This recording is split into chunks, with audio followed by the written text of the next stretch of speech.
As cores, quando a gente fala, nem sempre é só o lado positivo. A gente pode usar cores para manipular um sentimento dentro do ambiente. Numa loja, você quer que a pessoa compre mais, tem cores específicas, texturas e formas que a gente usa pra pessoa comprar mais. Na pandemia, eu falo que as pessoas ficaram em casa e perceberam que não gostavam dela, que usavam a casa só pra dormir. Então a casa só pra ser dormitório de um jeito e a casa pra você ficar em casa é de outro. Eu sempre falo que a diferença quando a gente usa psicoarquitetura e nesses empreendimentos comerciais é a gente parar de pensar no bloco, no cimento, na parede. A pessoa vai entrar nesse prédio, o que ela vai ver, o que ela vai sentir? Então a gente projeta os vazios na realidade. Não vou pensar que é uma parede, vai ser de concreto, vai ser de steel frame, no momento não vai interessar. Vai interessar como a pessoa vai se sentir ao entrar. E isso muda a experiência dela na compra. Eu começo o briefing com o meu cliente perguntando como foi a sua infância. O cliente olha pra mim e fala, quê? A gente vai falar de piso, de parede? Eu falo, vai. Mas pra saber que piso eu coloco pra você, eu preciso saber de onde você vem, o que você faz, pra onde você vai. Tem um caso que eu conto, eles eram uma loja de botões dentro do shopping do Brás, que era específico em jeans. Então todo mundo ia lá comprar o jeans, mas todo mundo esquecia dos botões. Quando a gente reformou a loja dele, eles falaram, Natália, a gente aumentou o faturamento em 45%, porque as pessoas olhavam pra loja, remetiam aos botões e lembravam que precisavam de botões. O próprio cliente, o público, ele necessita ainda assim de uma certa conscientização.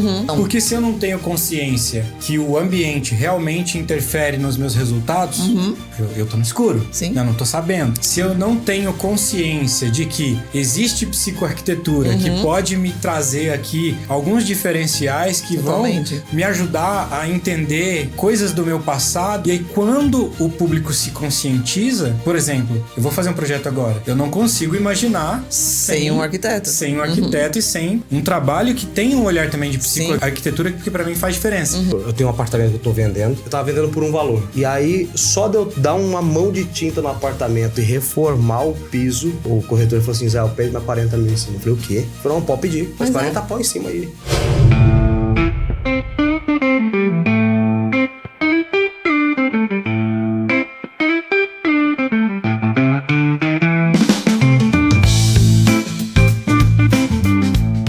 Está começando o Max Podcast e hoje aqui ao meu lado também, Israel Goldenstein, tudo bem? Tudo, Nelson, e você, como é que tá? Vamos fazer mais hoje um show de audiência? Opa, mais o quarto podcast agora aqui, o Max Podcast, e hoje nós temos uma convidada especial, a Natália Leme, que ela é arquiteta, trabalha também com psicoarquitetura. Muito obrigado por ter aceitado o nosso convite. Obrigada a vocês pelo convite. Isso aí. E bom, a gente vai começar um pouquinho, claro, para falar também sobre arquitetura, né? A gente tem um pé muito forte no mercado imobiliário e tem tudo a ver. Mas antes de falar um pouquinho de arquitetura, eu já queria começar aqui fazendo uma pergunta para a Natália e também pedindo para você se apresentar um pouquinho e falando também sobre o seu trabalho. A pergunta é assim, qual é a grande influência da psicoarquitetura nos projetos em geral que você faz? E aí pode aproveitar para se apresentar também. Perfeito. Olá, gente, tudo bem? Eu sou a Natália, eu sou formada em arquitetura e urbanismo. E aí, na pandemia, tudo reinventou, né? Teve todo mundo faliu, todo mundo voltou, se reinventou, não sabia o que fazer. E na pandemia, eu percebi que a psicologia era aplicada em todos os âmbitos de todos os trabalhos, de todos os serviços. Desde TV, arquitetura, restaurantes. E aí eu descobri a psicoarquitetura, que foi o que ressignificou todo o meu trabalho. Ver que tem uma ciência por trás de um projeto estético. Parar de fazer coisas bonitas só porque é bonito, é legal, tá na moda. Mas a pessoa que vai usar o ambiente, ela precisa de um pertencimento. Os seres humanos passam em torno de 90% do tempo da vida dentro de um ambiente. Então, se o ambiente não tem um significado, seja no trabalho ou seja em casa, a gente tende a desenvolver mais transtornos, TDAH, ansiedade, compulsão alimentar, tudo isso influencia. Então, hoje, nos meus trabalhos, eu trago o máximo possível isso, tanto em interiores, tanto em projetos arquitetônicos, construções, comerciais, serviços, restaurantes, para poder ter um pertencimento maior e uma arquitetura que agrade mais pessoas. Hoje, psicoarquitetura, a gente pode falar que é unir o útil ao agradável, seria isso? Com certeza, porque bonito eu falo que todo projeto vai ser. Isso não tem como, né?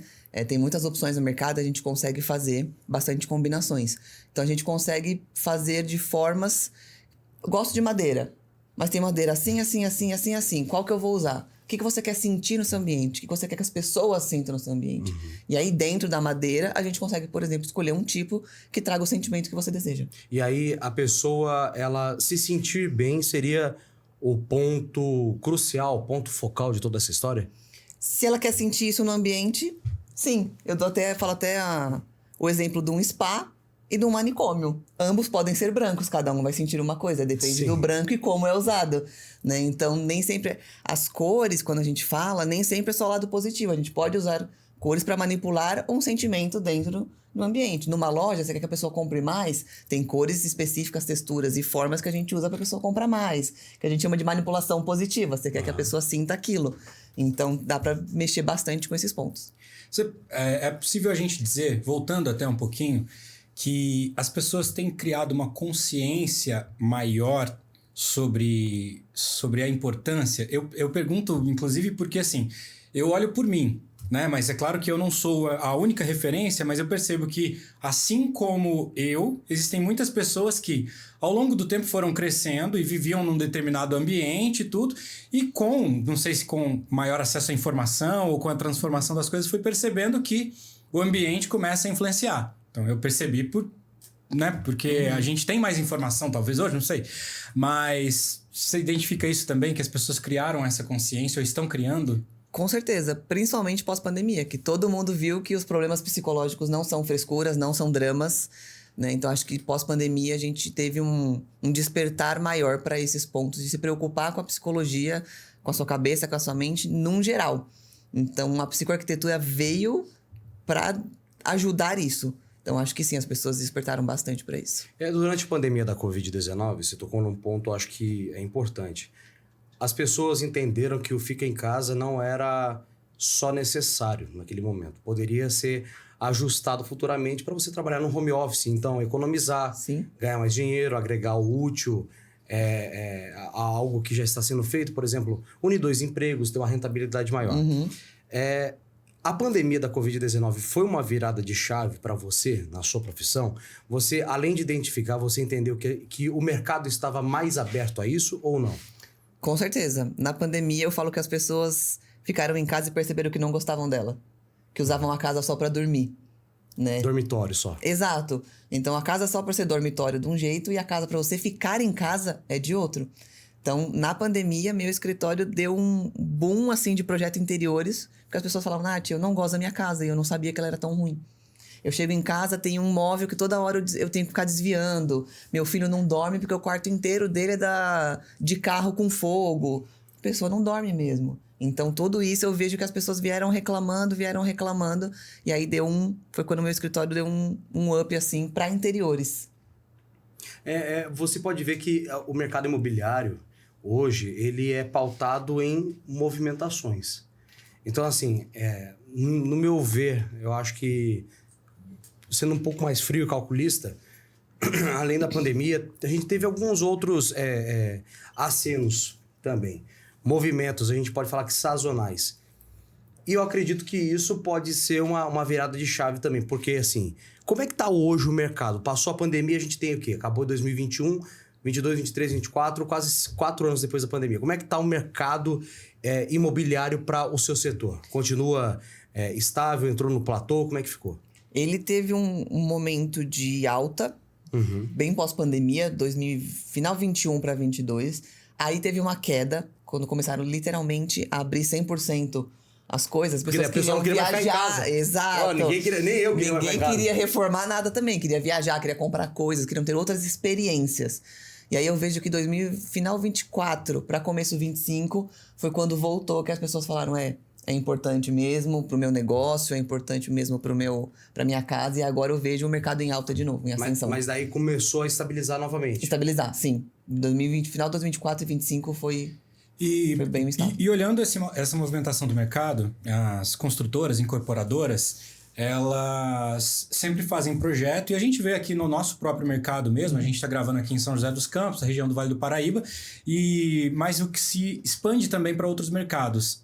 Existe uma concorrência, né? Então tem várias construtoras e eles têm os seus projetos para apresentar, e a gente sabe que eles precisam ali do comprador que que vai escolher um apartamento, né? Muitas vezes é o único imóvel que essa pessoa vai ter na vida, então ela precisa fazer uma compra bem feita.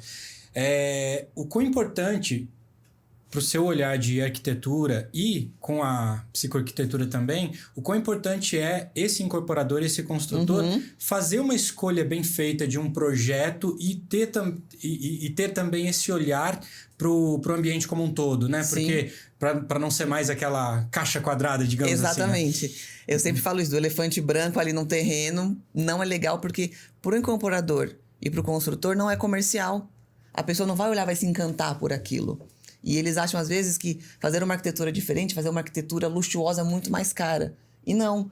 É uma cor, é uma textura, é fazer de outra forma. Eu sempre falo que a diferença quando a gente usa a psicoarquitetura e nesses empreendimentos comerciais é a gente parar de pensar no bloco, no cimento, na parede. A pessoa vai entrar nesse prédio, o que ela vai ver, o que ela vai sentir? Então a gente projeta os vazios, na realidade. Não vou pensar que é uma parede, vai ser de concreto, vai ser de steel frame, vai ser... No momento não vai interessar. Vai interessar como a pessoa vai se sentir ao entrar. E isso muda a experiência dela na compra. Seja num decorado, seja ela entrando no térreo do empreendimento, ela entrando no stand de vendas. Não é incrível você entrar no stand de vendas, você não se sente incrível? Só que a pessoa, quando entra no apartamento dela, nem sempre vai se sentir assim. No condomínio dela. Porque virou aquela caixa branca e só fizeram para vender. Então, meu papel, que eu falo na sociedade com essas pessoas, é tentar mudar a cabeça deles para isso. Para a experiência da pessoa que vai morar, não só fazer uma casa simplesmente para vender porque ele quer dinheiro. Eu tenho uma impressão, acredito que seja impressão. Hoje as casas, se você for em condomínios de São Paulo, se você for em condomínios de Belo Horizonte, até mesmo do Rio de Janeiro, uma cidade extremamente tropicalesca, São José dos Campos, Caçapava, as casas estão com padrão conceito. Casa sem teto, casa quadrada, caixote, você falou... Não existe, eu não vejo mais casa meia água, bicho. Não vejo mais casa 4 águas, que era lindo ali. Eu sou do Paraná, você vê aquela casa ali 4 águas. Por que tá acontecendo isso aí? Por que as pessoas estão... Parece que tá todo mundo andando de uniforme. Eu vou falar uma coisa, os arquitetos vão me xingar, desculpem, gente. Mas é assim, existem muitos arquitetos no mercado que gostam de fazer a moda por tendência. Como se fosse usar uma roupa, um sapato, a arquitetura virou moda, né? Então, eu sou contra disso, até por conta da psicoarquitetura. Porque você morou de um jeito, ele morou de outro, eu morei de outro. A gente não tem como morar igual. Porque você pode gostar da casa que não tem telhado. Ele pode gostar. E não só de gosto estético, de funcionalidade. Porque casa com telhado é para um tipo específico de localização. A gente usa aqui, mas não deveria usar, porque não tem neve no Brasil, né? Em Campos, fazer aqueles telhados assim, né? Mas entra tudo uma questão histórica também. E aí eu acho que vem por isso, por essa tendência de mercado, de deu certo, agora eu vou fazer tudo igual para dar aos outros. Mas nem sempre. Muita gente foge desse tipo de arquitetura porque quer a casinha da avó. E qual o problema de ter a casinha da avó, de ter um piso de caquinho? Não tem problema. É brega. O que é brega? Para você não é brega, para ele não é brega para mim. Sim. Né? Então, acho que esse é o ponto, de a gente se preocupar um pouco mais com o ser humano e parar um pouco com o status, porque é um projeto de arquitetura e é meu nome, é minha assinatura. Tá bom, mas ele não quer isso, né? Então, o simples pode ser mais bem feito, né? Com certeza, com certeza. E aí vai muito também do autoconhecimento, né? Sim. Porque muitas vezes a gente olha um padrão estético, mas não parou para perceber assim, beleza, tem um padrão estético legal, essa casa é bonita, mas talvez ela realmente conversa comigo ou com a minha história. E recentemente eu já há um tempo, né? Principalmente quando você vai se mudar ou tá mexendo com alguma coisa de casa e tudo. Então eu comecei a assistir muitos vídeos daqueles que a gente tem no YouTube do pessoal falando sobre. Eu parei para pensar sobre a minha casa e comecei a olhar, deixa eu começar a ver a minha história. Então, o que se conecta e tudo. Então, acho que esse autoconhecimento é importante, né? Vou trazer uma história rápida aqui de autoconhecimento. Eu começo o briefing com o meu cliente perguntando como foi a sua infância. O cliente olha pra mim e fala, que? A gente vai falar de piso, de parede? Eu falo, vai. Mas pra saber que piso eu coloco pra você, eu preciso saber de onde você vem, o que você faz, pra onde você vai. Se você tem animal, se você não tem, se você tem criança, pretende ter. Tudo isso interfere em que piso eu vou colocar. Teve um cliente que eu perguntei, o olho dele encheu de lágrima pra responder como foi a infância dele. Eu falei, se não quiser responder, não tem problema, né? Ele falou, não, eu acho que vai fazer uma baita diferença pra você. Falei, bom, então me conta. Foi então, meu pai era abusador, ele abusava da minha mãe, ele batia na gente, ele era palmeirense roxo, minha casa inteira era verde, e a gente não saía, ficava trancado dentro de casa, e ele começou a contar essa história. Nessas pequenas palavras, eu consigo identificar coisas que eu não posso fazer na casa dele. Se o pai dele era palmeirense e a casa dele era inteira com coisa verde, eu não posso pôr coisa verde na casa dele, porque vai vir um gatilho mental do passado dele, que pode até fazer ele se transformar num abusador de replicar comportamento com os filhos. Se um arquiteto fala assim, que piso você quer colocar? Ah, esse daqui. Eu perguntei, como foi a sua infância? Para descobrir que piso eu posso pôr o que não posso. Então, são perguntas estratégicas que a gente, como na psicoarquitetura, consegue prestar atenção, como se fosse uma sessão de terapia, né? A parte de análise que a gente tem, para poder colocar uma coisa ou não dentro do ambiente. É todo um cuidado, não só com o cliente, mas com a história dele. Com a história Natália? dele. É isso mesmo. Porque a pessoa, ela não... Por exemplo, você falou do gatilho. Isso é importante para a pessoa. Ela tem que se sentir bem. A casa, eu entendo assim. A casa da pessoa, ela é totalmente sagrada. Né? Total. Então, assim, você... É o seu templo, renova. né? É o seu templo. Você vai lá pra sua casa pra você descansar. Você passa coisas boas, coisas ruins e tal. É um QG seu, é um quartel seu, entendeu? Então, você precisa se sentir muito bem nesse ambiente. E como que as pessoas, elas chegam lá, depois você comentou desse caso, desse seu cliente. E quando você aderiu o piso, como é que você viu que ele se sentiu depois? Depois que ele viu o projeto, o instalado, que ele viu o projeto. Isso. Normalmente, eles choram de emoção quando vê. Porque na minha apresentação tem todo um processo também. Porque eu sempre falo assim, o cliente não tá na minha cabeça para saber o que eu pensei sobre ele. Sim. Então, antes de mostrar uma imagem para o cliente, eu escrevo um texto para ele. Bem-vindo à sua casa, aqui foi pensado dessa forma, porque é a história de vocês. Então, assim, 4 parágrafos rapidinho para ele entrar nessa viagem que eu tive sobre ele, porque às vezes nem ele se conhece. Às vezes é uma pessoa que, por exemplo, não faz terapia, não tem um autoconhecimento avançado, então ele precisa entender o que eu pensei sobre ele. Então, a partir desse texto, a pessoa fala que já chora rios no texto, né? Já vê o olho marejado. E aí, quando ele entra no projeto, ele olha e fala, eu nunca imaginei que fosse assim, mas é a minha cara. A maioria, assim, 99% tem essa frase pra mim. Então, acho que até antes de construir no projeto que eu apresento totalmente em 3D, porque ele precisa ver o que eu pensei. Não adianta eu falar, ó, que isso é uma mesa de madeira com painel no ar-condicionado, você fala, não gostei. Mas você não viu o que eu pensei, né? Então, o 3D permite isso. Então, no 3D, eles já sentem esse pertencimento sem saber que estão sentindo. É meio que essa mágica que eu faço, assim, com o cliente. E isso que você trouxe também dessa conversa, né? É aquilo, né? A gente sabe hoje que muitas pessoas, pelos vínculos familiares, elas têm uma repetição de padrão. Sim. E aí entra muito...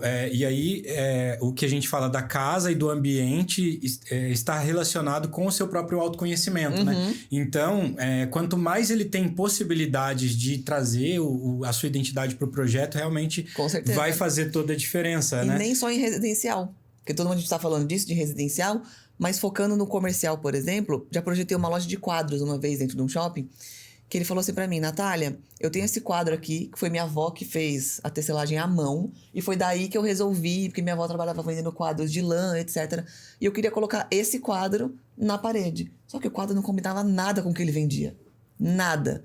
Se fosse algum, né, outro arquiteto padrão que eu falo, ia falar, não coloca esse quadro não, vamos colocar outro bonito aqui. Não, a gente fez uma moldura, evidenciou na parede, colocou luz, escreveu frases da história, e aí sim, no restante, colocamos o quadro. E isso, quando a pessoa, o cliente chega, ela vai olhar e vai falar, caramba, tem uma história de 1960, 1940, alguma coisa, era uma avó bem velhinha já, assim. Então, até pro comercial isso muda. Tem a história da loja, faz ela faturar mais, dependendo quanto você coloca.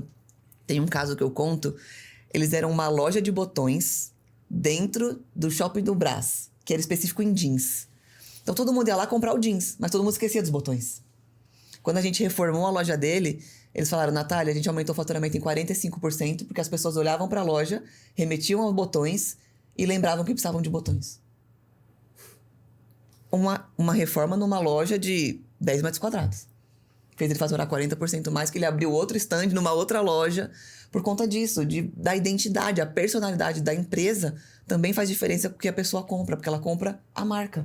O botão, qualquer outra loja podia vender botão. Não é o botão dele em si. É essa sensação que o cliente vai sentir ao entrar na loja. Você acha que falta muito dessa sensibilidade hoje dos seus colegas de arquitetura? Tá começando essa massa a aumentar. Tá? Eu falo que também alguns falam que fazem, mas fingem que fazem mais do mesmo. Isso eu tenho muito nítido no mercado, tá? Mas tendem a aumentar, mas acho que aí nos 80% faz o que tá na moda. Mas é o quê? É falta de empatia? É só querer faturar? Difícil dizer exatamente, mas eu acho que a faculdade não prepara muito a gente pra isso. Não tem a parte psicológica e Social, empresarial, né? social, dentro de qualquer curso. Sempre vão formar você pra ser técnico em alguma coisa. Então, ok, me formei, vou fazer o quê? Projeto. Como? Não sei, vou pegar o que tá na moda e vou colocar. Às vezes é a falta do despertar mesmo, que a gente falou. Eu vi uma matéria um tempo atrás de alguns cursos fora do Brasil, por exemplo, de medicina, onde alguns alunos eles precisam fazer uma disciplina de arte para que eles também, por exemplo, no caso da medicina, para que ele mantenha viva aquela questão da sensibilidade, né? Então, uma disciplina de arte vai agregar valor àquilo que ele faz. No seu caso, você também tem um histórico com arte, né? Você acha que isso pode ter facilitado essa percepção ou essa sensibilidade? Eu acho que sim. Eu já venho do mundo da arte desde os 4 anos de idade, que eu sou dançarina, sou formada em balé, jazz, dei aula de sapateado. Então, muitos anos da minha vida foi disso. Hoje é um pouco, é uma parcela menor, mas eu não consigo ficar sem, porque eu acho que é onde sai a minha essência de criatividade. Eu consigo pensar coisas no meu projeto quando eu tô ouvindo uma música, quando eu tô indo assistir um espetáculo de dança, quando eu estou dançando, né? Então, acho que sim. Acho que todo mundo deveria ter esse pezinho na arte, porque é da onde sai a inspiração. Às vezes é uma coisa... O cara criou lá, é aleatório. Não é aleatório, teve um motivo. Então, entender o motivo dele te faz criar coisas pro seu negócio, pro seu projeto, né? Pra você treinar a sua criatividade. Eu acho que é muito importante, sim. Você vê que essa questão social em todos os setores hoje da sociedade são importantes, né? Porque assim, você fura a bolha e, no seu caso, vamos colocar assim que você trabalha no comércio, porque você vende projeto. Então, assim, você consegue não só reconectar o cliente, mas você consegue ganhar a confiança dele. Sim. E o seu tipo de trabalho é um trabalho que, se as pessoas indicarem boca a boca, também funciona, né? Funciona. É o que mais funciona, porque querendo ou não, eu vou estar dentro da casa dela, dentro do negócio dela, fazendo o que ela vai viver ali 90% do tempo, né? Então, os clientes mais fiéis, assim, são os clientes que vêm do boca a boca. Mas hoje, mesmo que venha do boca a boca, a pessoa fala, qual que é o seu Instagram? Porque quer ver o que você tá fazendo, como você se posiciona, pra saber se vai te contratar ou não. Então, acho que hoje é a união dos dois. Não é só antes da pandemia era o boca a boca, na pandemia foi a internet. E hoje eu acho que une uma coisa com a outra. Hoje o mais complicado é você trabalhar com casas de condomínio, apartamentos ou áreas residenciais?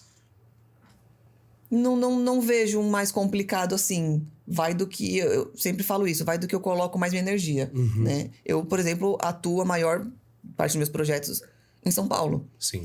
Em São Paulo é um prédio atrás do outro, residencial. Então, assim, se eu não for surfar na maré, eu tenho que estar uma coisa muito específica para poder conseguir cliente fora dessa maré. Né? Então, o residencial, interiores, é meu carro-chefe hoje por questão de demanda de São Paulo mesmo. Não tem espaço para construir mais casinha bonitinha, esquece. Né? Em São Paulo, é essa maior demanda que vem. Então, minha maior rotatividade de projetos é no residencial interiores.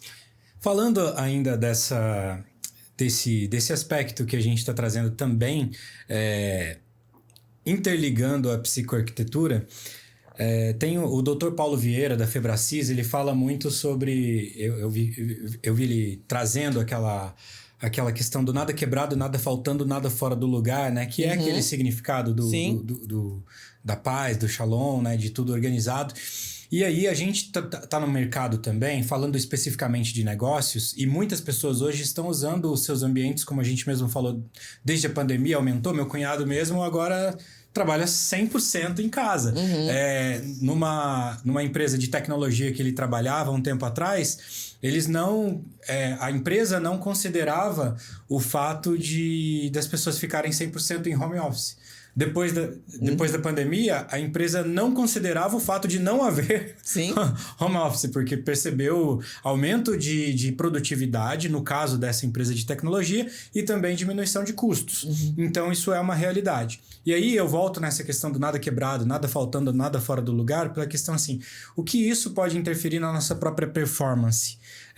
Como juntar tudo isso na nossa casa realmente estar organizada, harmônica, e isso ajudar a gente no nosso dia a dia de fato. Esse é o papel do projeto, né? É planejar tudo isso para não ficar nada fora do lugar. Natália, eu tenho milhões de sapatos que fica tudo amontoado, então vamos fazer um projeto para que caiba tudo isso que você tem, as suas necessidades, né? Porque casa bagunçada, mente bagunçada. Essa frase é muito real, tanto que todo mundo fala, nossa, depois que eu fiz faxina, eu fiquei tão bem. Assim, você organizou os pensamentos e as coisas. Então, se a gente falou que a nossa casa é o nosso templo, se sua casa tá bagunçada, seu tempo tá bagunçado, você não consegue se renovar ali. Então, o projeto é isso, é planejar para que suas coisas fiquem no seu devido lugar, sem a bagunça, sem nada quebrar daqui a pouco, né? Meu papel é esse, alertar e direcionar o que você vai fazer dentro da sua casa para você viver bem. Esse é o foco do projeto mesmo. Eu percebo que cada vez quando você se reinventa, eu vou falar por mim, né? Eu já morei só, com meus pais, com companheiro, com companheira, companheiro de trabalho no caso, e com companheira com ex-namorado e tal. E você pode ver que realmente quando as coisas elas estão devidamente bagunçadas, parece que tudo vai, vou usar um jargão popular, atravancando. E acredito eu que essa psicoarquitetura, acho que é esse o nome, me perdoe. Sim, é isso. A correção. A psicoarquitetura ela veio para inovar nesse meio de trabalho.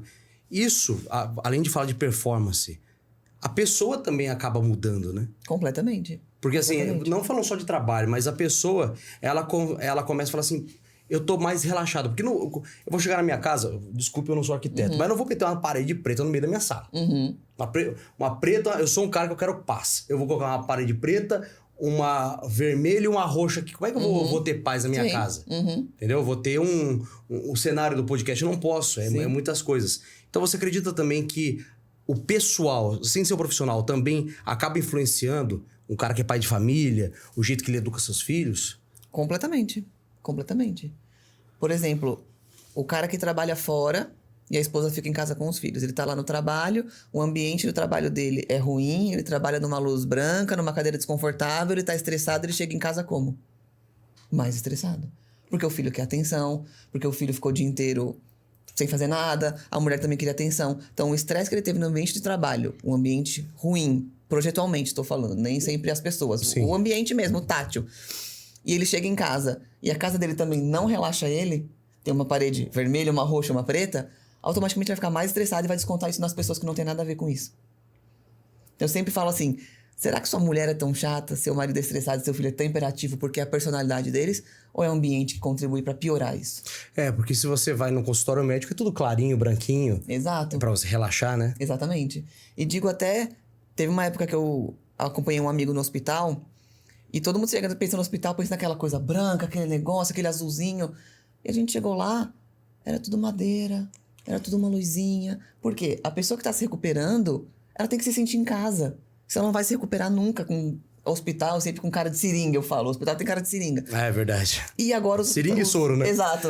Os hospitais estão mudando isso. A parte clara vai ser só onde a pessoa vai ser operada.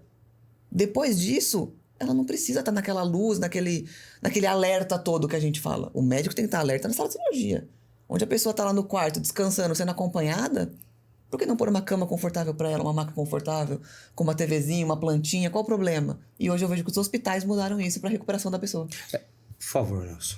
Então a gente pode dizer também que cada vez mais os ambientes corporativos estão olhando para isso, e realmente é importante também, não só na nossa casa em si, mas também o próprio ambiente corporativo ter essa consciência, digamos assim, quem cuida do ambiente. Com salas de descompressão até Sim, mesmo, né? Sim, e vou te falar que agora, com a NR1, que vai ser obrigatório de saúde mental, o ambiente de trabalho tem que ser bom para a pessoa trabalhar. Não só com pessoas, mas o ambiente físico também.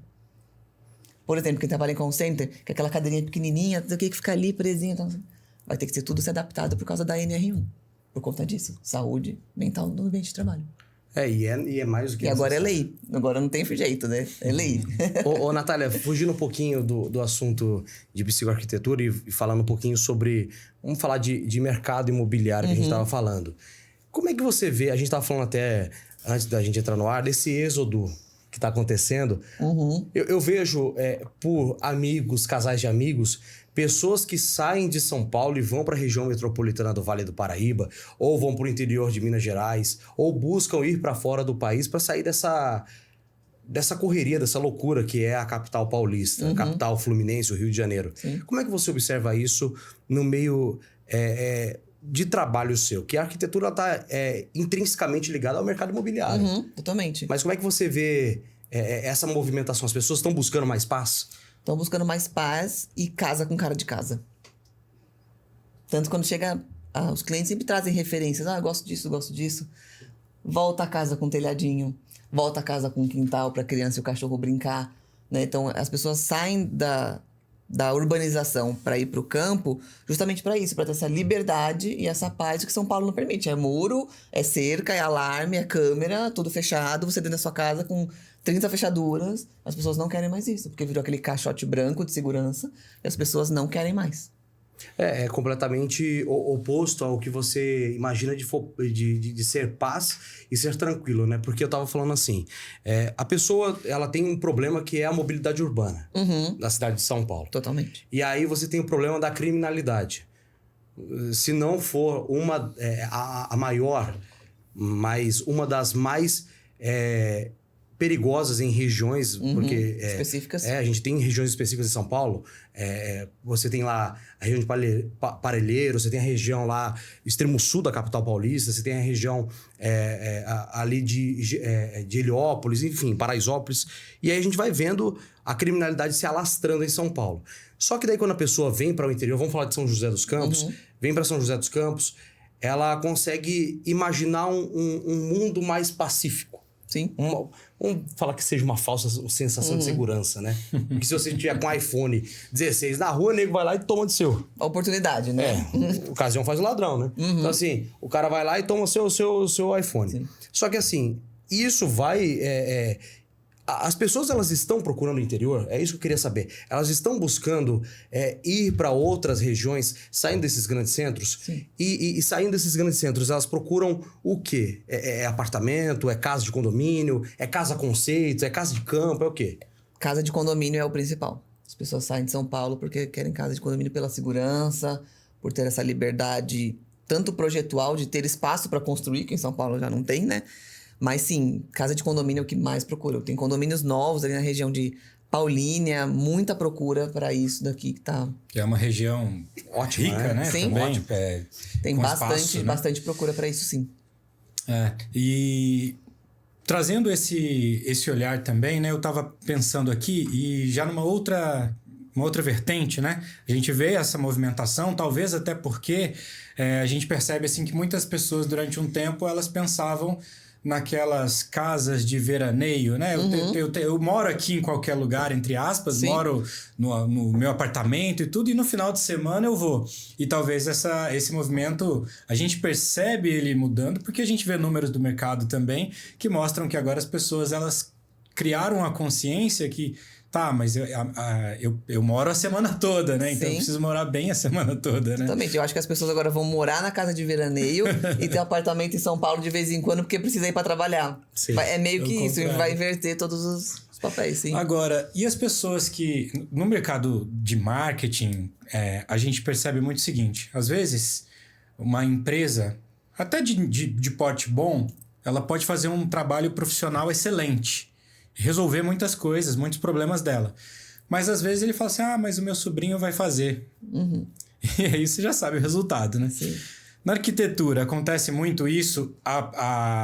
O cliente ele fala assim, eu poderia fazer com um arquiteto? Eu tenho uma história sobre isso. Não é minha. Sim. Poderia fazer com um arquiteto, mas eu acho que eu vou dar conta aqui, faço do... Acontece muito isso e talvez porque as pessoas não veem isso... A importância toda que pode gerar no final do projeto? Sim, as pessoas ainda têm a visão de que arquiteto é para deixar luxuoso. é pra deixar bonito, é pra deixar caro, com status. Porque isso lá atrás, antigamente, foi criado pra isso, né? Só que hoje não. Já é comprovado que um arquiteto custa de 5 a 10% do total de uma obra e ele te ajuda a economizar de 20 a 30%. Porque tem um planejamento. Qualquer coisa na sua vida que você faz sem planejamento, você gasta mais. Seja uma viagem, seja uma compra de um carro, seja qualquer coisa. E por que na reforma você acha que fazer sozinho vai dar certo? Ah, vou economizar mais que eu vou lá no home center, vou comprar e vou colocar. E vai lá, chama seu Zé, que é o primo, é o que... Ah, não, ele faz aqui, ele já sabe o que tem que fazer. E não é. E nem tô falando pela parte da psicoarquitetura, não. Agora pela parte técnica, construtiva. Ele sabe executar, mas alguém tem que pensar antes como vai ser feito e por que vai ser feito.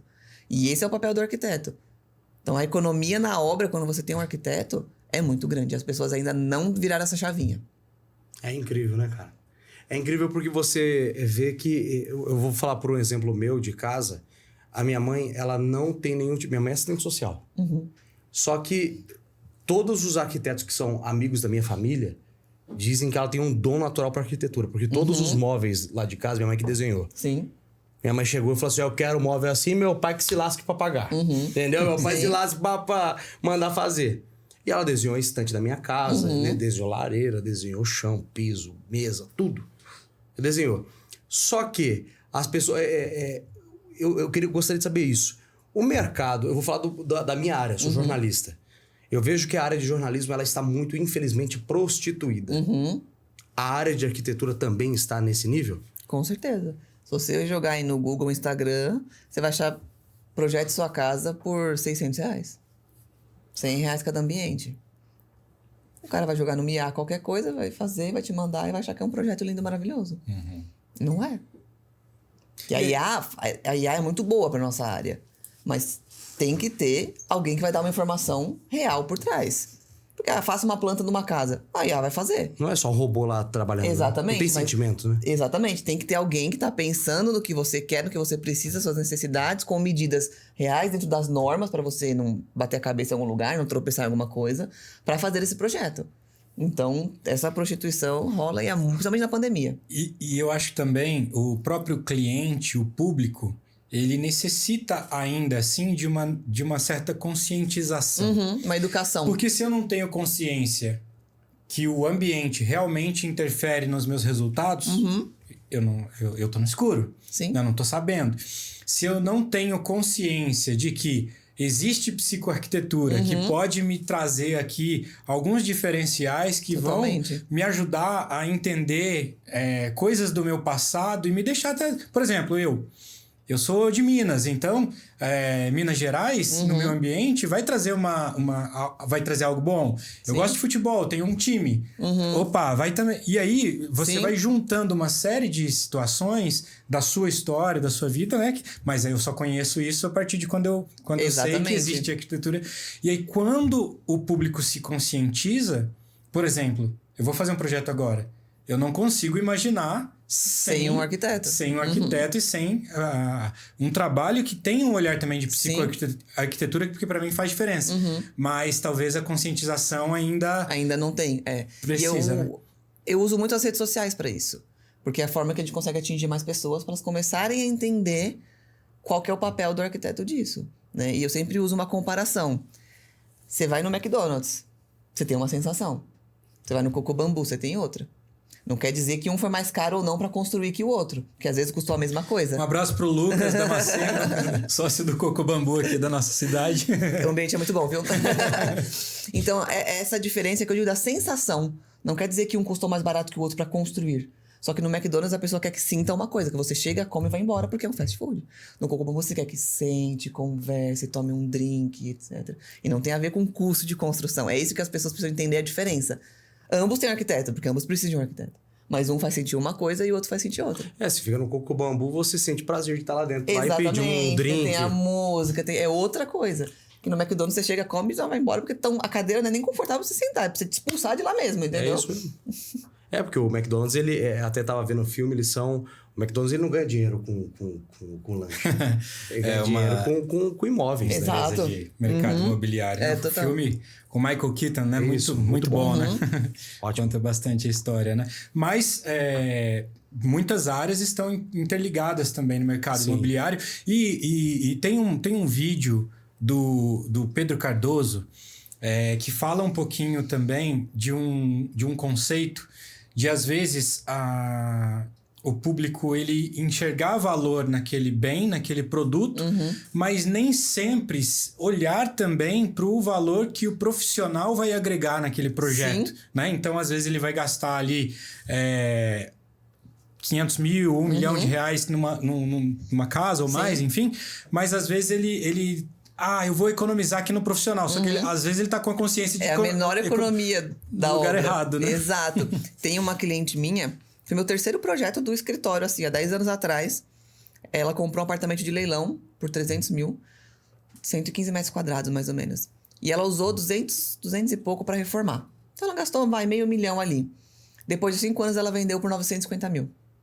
Que investimento que você põe 500 mil e daqui a 5 anos você ganha 950 mil. Não, é surreal. Entendeu? É papo de Bitcoin, né? Exato. Então, é isso. Se ela fosse fazer um projeto sozinha, até porque era um apartamento com uma planta muito ruim, o sofá tinha uma posição meio estranha, a TV ficava deslocada, péssimo. Vila Maria Alta, São Paulo, bairro Top. Planta uma porcaria. Então, a gente fez esse projeto e depois ela vendeu por quase 1 milhão. Depois de 5 anos. Então, essa diferença também, para quem compra apartamento para alugar, coloca qualquer coisa aí. Às vezes tá alugando por menos do que vai valer. Então tem tudo isso que interfere bastante. É necessário, eu acho, né? O papel da arquitetura hoje no mercado e suas nuances, né? Eu tenho um apartamento que eu tô vendendo e eu tava vendendo por um valor. E aí eu falei, só de eu dar uma mão de tinta no apartamento e reformar o piso, o corretor falou assim, Zé, eu pede mais 40 mil em cima. Eu falei, o quê? Falou, não, pode pedir. Mas 40 pau em cima aí. Mas Tá reformadinho, cara. Porque o apartamento não tem nada, não tem... Ele falou assim, passa uma mão de tinta e reforma o piso. Eu fui lá, fiz um negocinho caprichadinho lá. Pô, pede 40 mil em cima. Eu não gastei 4. Sim. E a Gastei valorização 4, velho. Então, tipo assim, a valorização é incrível, cara. E aí, quando você tem um projeto ainda mais pensado pro ambiente... E mesmo que você faça para investimento, que óbvio, é uma pessoa genérica que vai comprar, a gente não sabe quem vai comprar. Não posso fazer uma coisa com pertencimento para alguém que eu não sei quem é. Você não tem bola de cristal. Né? Exato. Mas a gente tem macetes que a gente usa para poder fazer a arquitetura padrão, que a gente chama, que a pessoa depois pode dar o toque dela. Mas que o resto tá bem projetado, tá bem harmônico já, para independente com que ela entrar, seja roxo, verde, laranja, o que ela quiser, vai combinar com o que está lá. Então é mais fácil de você vender quando o cliente olha, se encanta, que ele vai conseguir fazer o que ele quiser depois. Natália, o papo extremamente maravilhoso, hein, Nelson? Muito bom, produtivo também.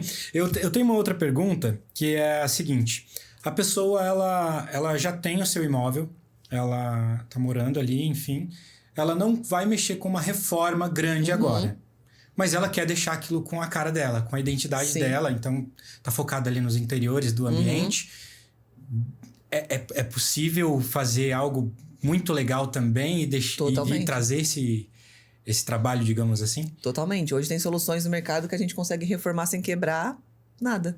Dá pra pôr piso sobre piso, dá pra pôr papel de parede que você retire e use em outro lugar. Então tem muitas soluções que dá pra reformar sem a bagunça toda de você ter que sair de casa e etc. Dá pra gente mudar o ambiente totalmente. Não precisa contratar caçamba, entulho, nada disso. Talvez levar um saquinho de entulho pra um depósito ali tá tudo bem, né? Porque é uma coisa e outra que tira, mas nada que seja considerado uma obra, sabe? Não. Eu tenho aquele conceito, né? Casa de ferreiro, espeto de pau. Como é que é a sua casa? É totalmente pensada pra você? Todo mundo pensa uma coisa quando fala casa do arquiteto. Nossa, é aquela coisa tecnológica, com LED, Nossa, é uma espaçonave. A minha casa é normal. Gosto de tudo begezinho, tudo clarinho. Meu sofá, ele é verde musgo. Por quê? Eu tenho muitos livros, eu coleciono lápis de cor, eu tenho minhas coisas de dança. Então, eu gosto de trazer essas coisas pra fora. Então, eu deixei tudo bem clean, piso de madeira, tudo bonitinho, porque eu coloco cor e vida nas minhas coisas de pertencimento. Onde eu acordo e olho pra um quadro que eu tava dançando, onde eu tô no sofá, vejo todos os meus livros e meus lápis de cor. O conceito quase minimalista? Só não é minimalista pela quantidade de coisa que eu coloco pra fora. Porque tem bastante coisa de livro e isso, né? Mas se não tivesse isso, era uma coisa bem minimalista. Bem normal, que a gente diz. E o que você acha do conceito minimalista? A pessoa tem que ser bem organizada pra ter um conceito minimalista. Porque não tem que ter espaço pra tudo. Cheguei em casa, onde eu vou pôr minha chave e minhas contas que chegaram. Não dá pra mim esse negócio, não. Entendeu? Eu vou sair porque não vai jogando poder coisa ficar ali em cima jogado. Tem que ter um espaço pra isso. Então, assim, é bonito, é lindo, mas é mais pra capa de revista que eu falo. Viver numa casa 100% minimalista é quase impossível. Mas você conhece alguém que vive numa casa assim ou não? Que vive da forma que minimalista deve ser, não. É muito difícil. É muito difícil. Tem que ter um lugarzinho onde vai ter as tralhas, onde vai ter a baguncinha, aquele negocinho O cara tem que ali. ser louco pra ter um negócio desse, cara. É muito difícil. Porque não tem como. Como é que você chega, por exemplo, você chega na sua casa, teve um dia estressado no trabalho. Trabalhei junto com o Nelson. Você abre já. a gaveta e guarda. Não, tá louco. Chega lá, joga meu telefone aqui, joga a chave do carro eu falo ali. que hoje as gavetas, você nem consegue ficar estressado e bater elas, porque ela tem amortecedor e nenhuma bate mais. Exatamente. Você nem consegue bater porta, nada, né? E ao contrário, tem um seriado muito legal também dos acumuladores, né? Sim, é o oposto. Acho que tá no Prime Video ou na Max, alguma coisa assim, né? Não na nossa Max. Não, nessa... falando de quadros, eu lembrei de uma coisa muito legal também. Você, às vezes, resgata a sua identidade, mas às vezes tem coisas que você encontra pelo caminho, né? Por exemplo, na casa que eu moro hoje, quando ela foi comprada, não construída, os proprietários falaram, a gente vai deixar esse quadro aqui, se quiser depois, enfim, desfazer. E aí eu deixei lá, um quadro da cidade que eu moro, né, de Jacareí, antigo. E aí passou batido, falei, depois eu vejo o que eu vou fazer com o quadro. E aí ficou. Aí depois eu falei, deixa eu olhar o quadro com calma, né? E aí eu fui olhando lá, 1987, quando o quadro foi feito, a data que eu nasci. Falei, não tem como mais eu me desfazer desse quadro, né? Então, às vezes, a pessoa também ela vai criando identidades e às vezes ela vai trazendo coisas também. Isso acontece. Laço afetivo, né? Muito, né? Essa parte de afetividade a gente traz bastante, principalmente pra residência, né? Pra parte comercial não tem tanta afetividade porque é uma marca, né? Uma empresa, a gente consegue trazer muito isso. Mas dentro da residência é o ponto principal de ter, sim, um quadro da família ali, ter um porta-retrato, né? Tem até um post que eu fiz uma vez que deu uma polêmica. Eu falei, seu casamento vai acabar e a culpa é do teu quarto. Eu todo mundo falando. Meu Deus, falando. O quarto de vocês não tem pertencimento. Não resgata aquela chama da paixão do casamento de vocês. É um quarto... um quarto. Que legal, sabe? Então as pessoas deram, meu Deus, mas é isso? Eu falei, é isso. Né? Então, trazer uma foto, alguma lembrança, alguma coisa que resgate porque vocês estão juntos até hoje. Isso é importante, né? Isso é o ambiente que faz. Você falou desse post aí, mas o que foi o ato mais inusitado que você fez até hoje na sua profissão? Você fala assim, nossa, isso aqui me marcou. Se pudesse resgatar na memória. O primeiro projeto, assim, quando abri o escritório, que caiu no colo, na realidade, caiu o projeto no colo, aí eu abri o escritório, foi assim. Acho que foi o que mais me marcou, assim, porque foi o mais desafiador que eu fiz até hoje. Iam morar 5 pessoas num apartamento de 50 metros quadrados, com 2 quartos. Só que não eram pai, a mãe e 3 filhos pequenos. 28, 30 anos, 32, e o de 32 tinha 1,95 m. E a menina mais nova estava grávida. Iam ser 6 pessoas dentro desse apartamento. Então a gente fez uma mágica ali que até hoje eu olho e nem acredito que a gente conseguiu fazer aquilo no primeiro projeto. Então acho que esse primeiro projeto me marcou muito por isso, que foi um desafiador, por ser o primeiro. Né? Ninguém sabe o que tá fazendo nessa época direito. E por ser desafiador projetualmente, que a gente conseguiu resolver. E dali eu falei, caraca, a gente é bom nisso, né? Então bora, vamos continuar. E aí foi quando deu esse start de ter um escritório mesmo. Acho que esse primeiro é o que mais marcou. Mas teve um outro também que foi projetar uma escola. Que é onde eu fiz a psicoarquitetura sem saber o que era psicoarquitetura ainda. Né? Então tem o lado do dom também, da criatividade. Sim. E depois, quando eu terminei a especialização, que eu olhei esse projeto, falei, caraca, eu não errei nada de acordo com a ciência, sabe? Então foi uma coisa que me deu autoconfiança de continuar, de falar, é isso. Acho que esses 2 pontos são importantes. Por que você decidiu ir para a área da arquitetura? Eu sempre pensei em ir para a área da dança. Sim. Que sempre foi a vida toda. E meu pai e minha mãe sempre falaram, Natália, no Brasil é difícil, não dá uma grana que você, né, que você tá pensando, planejando. Eu falei, deixa eu pensar em outra coisa então. A área da arte do Brasil aqui... É muito difícil, é muito sofrida. O pai e a mãe, que são mais antigos, eu falo que os velhos acham que infelizmente, eu não tô falando que meu pai acha isso, né? Mas muito, a grande maioria, 80%, 90% acha que dançarino, músico é tudo vagabundo. Sim. Infelizmente. E talvez tenha uma questão específica também. Eu já tive numa situação, por exemplo, numa empresa, onde eu vi o decisor falando assim: fulano precisa sair mais cedo porque vai fazer inglês. Ok. Fulano acho que não compensa liberar sair mais cedo, porque é aula de violino. Então, o conceito às vezes... É isso mesmo. Não cai a ficha, né? Mas aí seu pai... Então, e aí eles falaram meio que isso. Não me proibiram, mas assim, mostraram a realidade do que era viver de arte no Brasil. Eu falei, então deixa eu pensar o que eu vou fazer. Eu tinha pensado em educação física, meu pai é educador físico, minha mãe jogava vôlei, eu sempre fui do esporte. Eu falei, acho que vai ser alguma coisa assim. Até que eu fiz uma viagem pro Chile com meu pai, meu pai e minha irmã. E a gente andando na avenida principal, que eu sempre esqueço o nome, mas parece uma paulista antiga. Eu sei qual lá, é. Da de Santiago. E aí a gente olhando assim, eu falei, nossa, pai, esses castelos diferentes, quem que faz isso? Ele falou, quem faz o projeto assim, é um arquiteto, assim, é um engenheiro. Ele me explicou o que era uma construção civil. Eu falei, achei legal, foi bem criativo. Era um castelo incrível lá, assim, uma entrada com umas escadas. Aí eu voltei pro Brasil e foi na semana de profissões da minha escola. A primeira palestra foi de uma arquiteta. Na hora que eu vi o que ela faz e o que ela cria, nossa, eu gostei disso. Fiz faculdade, acabou. Gostei, foi assim, meio de decidir agora, é isso. Mas porque teve essa vivência em outro país de esse entender insight, o que né? era esse insight, sim. Acho que foi esse um ponto bem legal. E essa profissional de mostrar todas as áreas que um arquiteto pode ir. Eu, por exemplo, posso projetar cenário de dança, cenário de teatro, fazer cenografia. Como já fiz uma parte, posso fazer stand, que é uma parte totalmente criativa. Então ela mostrou tudo que eu podia ter, que minha cabeça criativa queria usar só na dança, eu vi que eu poderia ampliar e usar em outras coisas. É muito louco. É muito louco, né? É muito... É legal ver como a sua profissão você pode jogar em várias áreas, né? Tem gente que é especializada em arquitetura hospitalar. Que é esses novos hospitais que estão saindo. Tem gente que é só corporativo, tem gente que faz só padaria. Cada um faz eu faço tudo, eu gosto de fazer tudo. Eu gosto do desafio, porque a psicoarquitetura me permite isso, ser um pouco camaleão, que eu falo. Né? Tem até um projeto agora que eu tô fazendo que é uma concessionária. Eu nunca tinha feito uma concessionária. Tanto que os clientes me questionaram, mas você nunca fez? Eu falei, então, mas eu vou pesquisar para saber a melhor concessionária possível para vocês. Talvez quem já é especialista em concessionária vai fazer mais do mesmo. Foi aí que eu consegui convencer ela a fechar comigo. Porque assim, independente se eu já fiz uma ou duas, eu vou ter que estudar a concessionária dela, a empresa dela, quem vai usar. A psicoarquitetura permite essa versatilidade. Nossa, que da hora. É muito louco.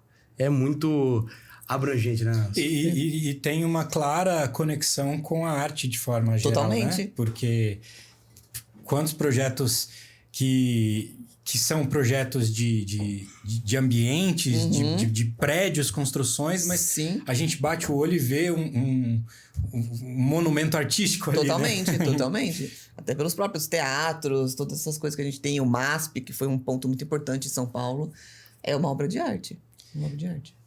Pra gente se encaminhar pro final do nosso papo, a gente estava falando também sobre psicologia das cores, né? Até antes de gravar aqui, a gente falou um pouquinho sobre...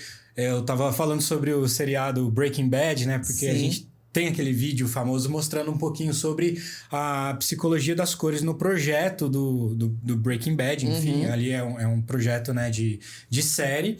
Mas o quanto também as cores influenciam no ambiente como um todo e como que você consegue perceber isso? É uma das coisas que mais influenciam, né? Eu até cito sempre o exemplo do azul. O azul é uma cor ótima para se usar em vários lugares. Mas num restaurante, não. O azul é a única cor que o nosso cérebro não faz associação com comida. Então ele não te dá fome. Ele, pelo contrário, ele te inibe fome. Então se você tem compulsão alimentar, obrigatoriamente, sua cozinha tem que ser azul.